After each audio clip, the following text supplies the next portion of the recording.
Agroekonomski analitičar Vojislav Mirkov na početku razgovora rekao nam je da je protekle 2 godine rodilo dobro i da će ove godine prinos biti nešto niži. Nakon toga on se osvrnuo na troškove prilikom uzgoja kukuruza koji iznose 148.000 po hektaru. Pošto se bliži jesen, žetva pšenice je gotovo, sad ćemo pričati o ceni kukuruza i ceni suncokreta.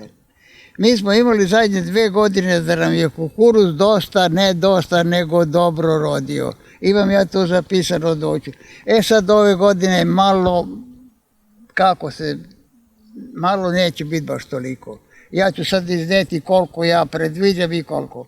Znači sad ćemo prvo da idemo koliko su troškovi. Znači kukuruz, troškovi su, imamo znači prvo repromaterijal, pa mašinske radove, pa ove indirektne troškove i imamo rentu i onda imamo ukupno. Znači ovi repromaterijali je 53.000, mašinski radovi su 54.000, to je 107.000. Onda imamo indirektne troškove, to je porez i zdravstveno penziono osiguranje, to ide 5.900. To sve kad saberemo imamo 112.000, znači 112.000 su troškovi po hektaru. Sad još uzmemo, to sam već pričao, sad ne moram da pričam ponovo, ja uzimam i rentu. Zašto je renta? Pričao sam da ne moram ponovo. Znači to je svega 148.000 ili 1.200 i nešto evra. Sad još imamo, ja radim ovako troškove, još troškovi, izdaci što su dati pare. Znači ono ovdje što sam čitao,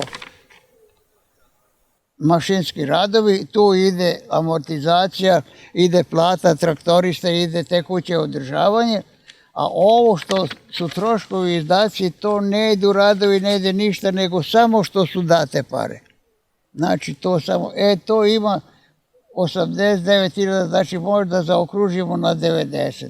A to se sastoji iz repromaterijala, tamo kako sam pročitao, indirektni troškovi i to ide, onda imamo kombajniranje, to nije imamo dizel gorivo i ukupno, znači to je toliko.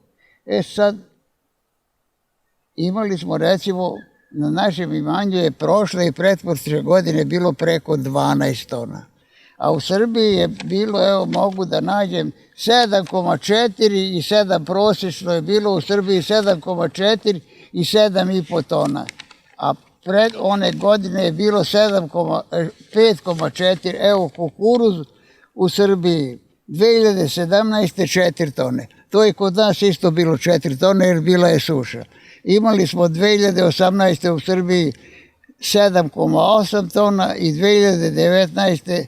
7,6. Znači ovo što je 7, skoro 8, kod nas je to bilo 12 na ovom našem imanju što ja pratim.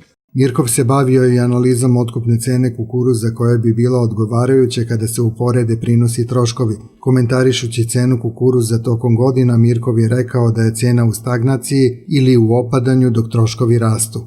Pošto smo rekli koliko je bilo, znači neki prosjek za Srbiju ukupno ide oko 6 do 7 hiljada kilograma. Ako je 7 hiljada kilograma po hektaru, to imamo da nam je bez kako se zove rente 16 dinara, a sa rentom 21 dinar. Rekli smo da su ukupni troškovi 148, sve zajedno, a samo ovi troškovi bez rente 112.000. Sad da li će biti 7 ili 6 tona, ja sam uzeo i za 6 tona ako bude prosjek. Znači ako bude 6 tona, bez rente treba 18,7, a sa rentom 24 dinara. Tu sam ja pričao sa komšijama, sad ovo ne može da se uzme u Bačkoj, je kaže mnogo bolji. Koliko će biti, ja sam uzeo, evo kažem da će biti 7 tona ili 6 tona u Srbiji. Prema rečima Vojislava Mirkova, kukuruz je strateška biljka koja se najviše seje i koja donosi najveću dobit. To se posebno vidi kada se uporede troškovi za proizvodnju kukuruza i pšenice koji se razlikuju samo 1 ili 2%, dok se prinos ove dve kulture drastično razlikuje.